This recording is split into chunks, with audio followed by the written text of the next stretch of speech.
सबको मेरा प्रणाम है, नमस्कार है। प्यारे बच्चों, सभी के दिमाग में चल रहा है कि सीईटी क्या और कब से, इसका आने वाली रेलवे वैकेंसी पर क्या असर पड़ेगा, हमारे जो रेलवे के एस्पिरेंट्स हैं उस पर मेनली क्या असर पड़ेगा, एसएससी वालों पर भी असर पड़ेगा, बैंकिंग वालों पर भी असर पड़ेगा। लेकिन मेनली हम आज इस वीडियो में फोकस करने वाले हैं कि रेलवे एस्पिरेंट्स पर इसका क्या असर पड़ने वाला है। तो चलिए पहले हम लोग सीईटी की कुछ जानकारी एकत्रित करते हैं और फिर हम लोग आते हैं। सीईटी कॉमन एलिजिबिलिटी टेस्ट है। ये एनआरए नेशनल रिक्रूटमेंट एजेंसी इसको करवाएगी।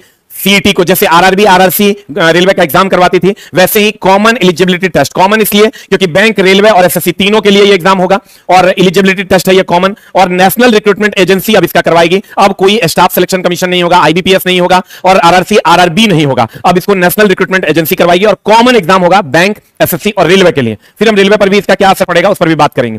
ग्रुप बी और ग्रुप सी पदों के लिए ये होगा, ग्रुप ए पदों के लिए ये नहीं होगा। ग्रुप डी तो अब परमानेंट हटा दिया गया है, ग्रुप डी नाम का कोई पद अब रहा नहीं, तो अब 3 ही पद बच गए भारत में, ए, बी और सी। ए के लिए नहीं होगा, जैसे यूपीएससी जैसे एग्जाम के लिए सीईटी नहीं होगा, लेकिन बी और सी के लिए होगा, यानी ग्रुप बी और ग्रुप सी पदों के लिए होंगे। ग्रुप सी में ही आपका ग्रुप डी भी आ गया, क्योंकि अब ग्रुप डी को प्रमोट करके ग्रुप सी कह दिया गया है।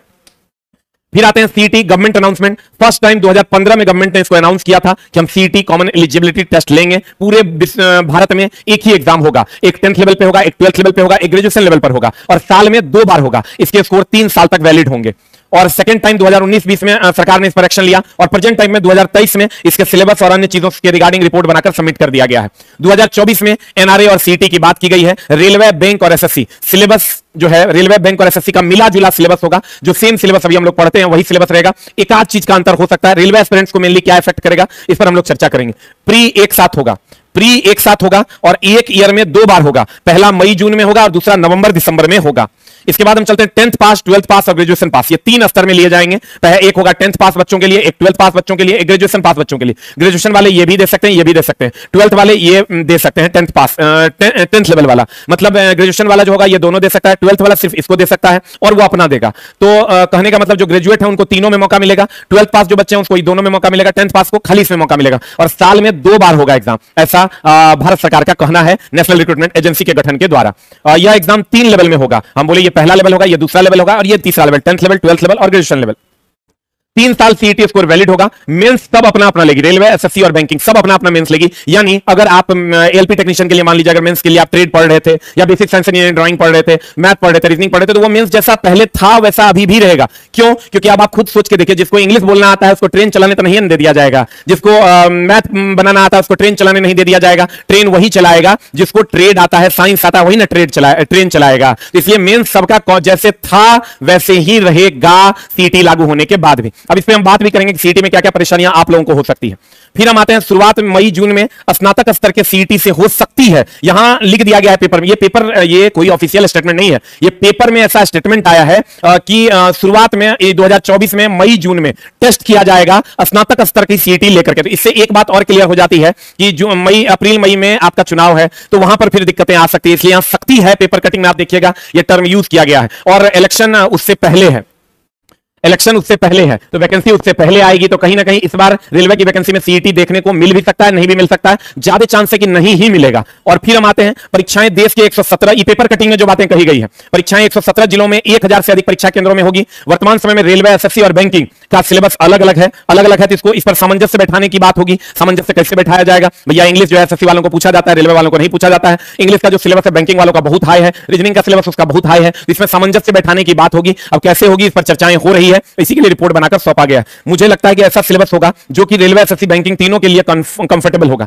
एक ऐसा सिलेबस डिजाइन किया जाएगा जो तीनों लोग कंफर्टेबल होंगे, ऐसा हम मानते हैं। चला जी, अब ग्रुप डी की अपकमिंग वैकेंसी में बदलाव देखने को मिलेगा कि नहीं, इस पर हम लोग अलग से चर्चा करेंगे। अब चला जी, हम फिर से आते हैं अब आपके जीवन पर क्या असर पड़ने वाला है, रेलवे एस्पिरेंट्स को कहां पर दिक्कतें हो सकती है, थोड़ी बहुत भी अगर होगी तो। मेरे दोस्त, सबसे पहली बात ये मई जून में कह रहा है स्नातक स्तर पे पहले टेस्ट किया जाएगा। इसका मतलब ये हो रहा है कि अगर मई जून से पहले वैकेंसी रेलवे की दे दी जाती है तो उसमें सीईटी लागू नहीं होगा, इसकी संभावना प्रबल है। जैसे अभी आप देखिएगा जीडीसी की वैकेंसी आई रेलवे की, उसमें सीईटी लागू नहीं हुआ और नेशनल लेवल पे एग्जाम कंडक्ट करवाया गया, लेकिन सीईटी का कोई कॉन्सेप्ट नहीं था। जो सिलेबस एलपी टेक्नीशियन का पहले था वही सिलेबस अभी भी है। दूसरी बात कि इंग्लिश की बात हो सकती है। अब एक बात बताइए, पूरे भारत में जितना सिलेबस पढ़ना है वो सब रेलवे वालों को पढ़ना है। मैथ भी पढ़ना है, रीजनिंग भी पढ़ना है, ये physics, chemistry, bio, history, civic, geography, economics, current affair सब कुछ पढ़ना है। खाली एक ही चीज का झोल रेलवे विद्यार्थियों के लिए हो सकता है, और वो है करंट अफेयर्स का झोल। तो करंट अफेयर्स का जो झोल है मेरे दोस्त, उससे बहुत, सॉरी, इंग्लिश का झोल, इंग्लिश के झोल से बहुत ज्यादा डरने की जरूरत नहीं है। आप कहेगा क्यों डरने की जरूरत नहीं है? मेरे दोस्त, अगर इंग्लिश देगा भी तो बहुत ज्यादा चांस है कि, कहते हैं बीजेपी का नारा है, हमारे अभी वर्तमान की जो सरकार है उसका नारा है हिंदी हिंदू हिंदुस्तान। तो हिंदी हिंदू हिंदुस्तान में हिंदी को भी एक सब्जेक्ट माना जाना चाहिए, ऐसी संभावना प्रबल है। अगर इंग्लिश 10 से 15 नंबर का दे भी देता है तो आपको उसके लिए भी बहुत ज्यादा टेंशन लेने की जरूरत नहीं है, क्योंकि 15 नंबर का अगर इंग्लिश दे भी देगा तो इंग्लिश एक ऐसा सब्जेक्ट है जिसमें मात्र 7-8 टॉपिक पढ़ के 7-8 नंबर लाया जा सकता है। उसके लिए हम लोग हैं खड़े, सभी टीचर आपके साथ खड़े हैं, बहुत ज्यादा टेंशन लेने की उसके लिए जरूरत नहीं है। क्योंकि भैया अगर सीईटी लागू होता है तो मैथ पढ़ना ही है, रीजनिंग पढ़ना ही है, साइंस पढ़ना ही है, आर्ट्स पढ़ना ही है, करंट अफेयर्स पढ़ना ही है। वो अभी भी पढ़ रहे हैं, तब भी पढ़ेंगे। एक पेपर इंग्लिश का झोल हो सकता है, तो वैसे चांस बहुत कम है कि इस बार सीईटी लागू हो इस बार के एग्जाम में, क्योंकि कहीं ना कहीं जो है आपको दिवाली के आसपास वैकेंसी देखने को मिलेगी। तो अगर मई जून में ये इसका पहला स्नातक स्तर का सीईटी होगा तो उससे पहले ये सारे एग्जाम्स का प्रोसेस हो जाना चाहिए और आ जाना चाहिए। नहीं आएगा, अगर ऐसा होगा नहीं, अगर ऐसा होगा भी मेरे दोस्त, तो मई जून में तो पहले स्नातक स्तर पर टेस्टिंग होगा, उसके बाद फिर इसका रिपोर्ट जाएगा, फिर आगे आगे आगे देखा जाएगा। तो कहीं ना कहीं अभी जो एस्पिरेंट्स हैं उनको बहुत ज्यादा घबराने की जरूरत बिल्कुल भी नहीं है। और मेरे दोस्त, आप रेलवे के एस्पिरेंट्स जो खास करके हमारे चैनल से जुड़े हुए हैं, आप एक लाइन में अपने दिमाग में ठान लीजिए, मान लीजिए, अगर कोई पूछता है तो उसको ये कह दीजिए कि अगर सीईटी लागू होगा तो छात्र हैं, देख लेंगे।